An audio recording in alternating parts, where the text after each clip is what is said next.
Hello and welcome to our channel. In this video, I will show you how to backup and restore Viber messages.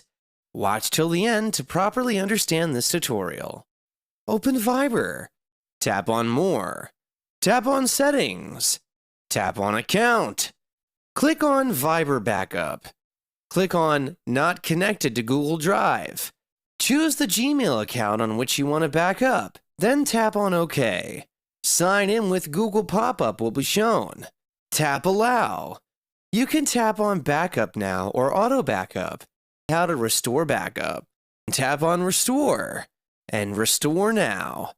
Now let's see how to restore messages on any new phone. Sign up on Viber. After signing up, you will see the Restore Now option. Tap on it. Your messages will be restored. Thanks for watching. Please like, share, and subscribe for more tips and tricks.